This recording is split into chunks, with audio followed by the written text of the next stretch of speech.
Hello, my name is Anna Pawlowicz, and today I'm going to be discussing the portrayal of concepts within Piaget's stage of pre-operational thinking as it relates to the 2015 film Room. Piaget's stages of cognitive development describe the stages and aspects that occur at different points throughout early life.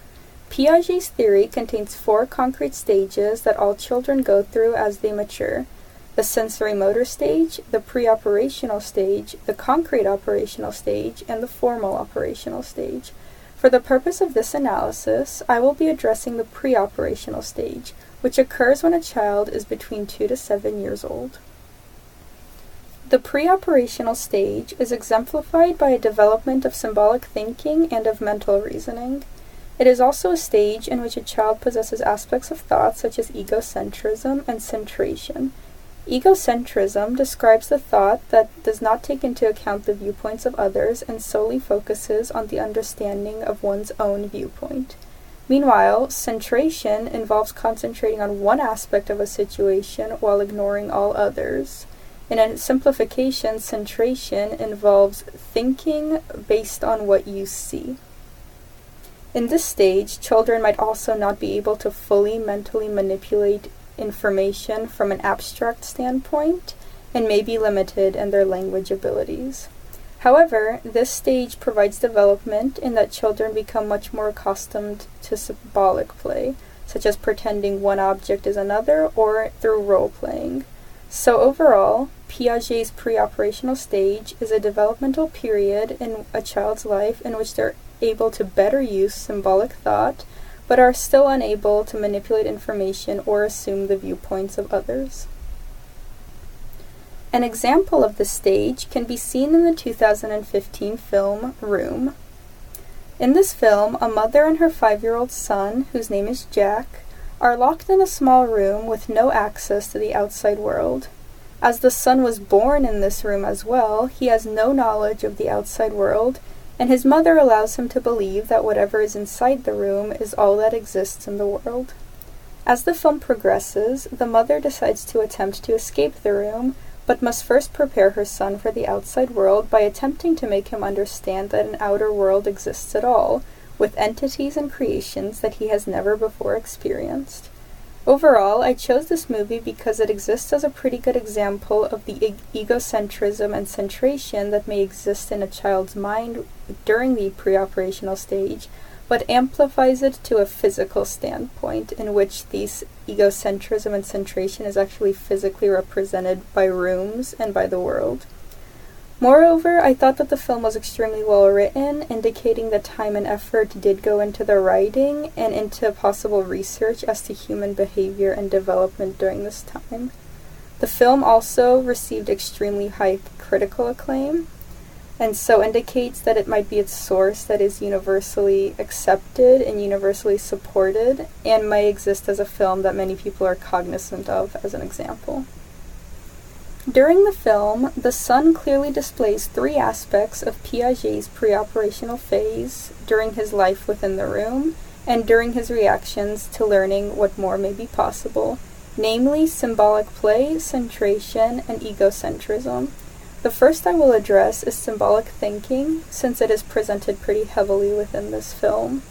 While living in the room, Jack still has access to toys and to household objects. Despite only ever having social interaction with his mother, Jack still makes use of toys to engage in symbolic play and in imagination, indicating he has the symbolic thought processes present within the pre-operational stage.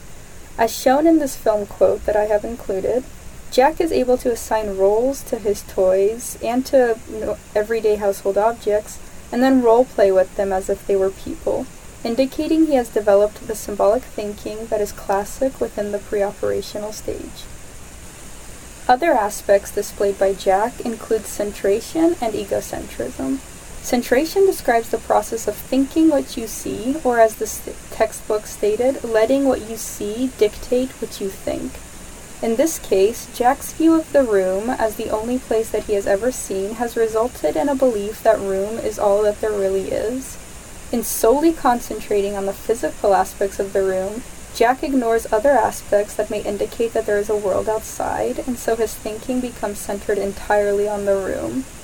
During the time of the film when Jack's mother is attempting to explain the presence of an outside world, she is met with confusion and anger from Jack, who refuses to believe the existence of anything he describes, rather treating it as a story, and at that a story that he thinks is stupid and doesn't believe.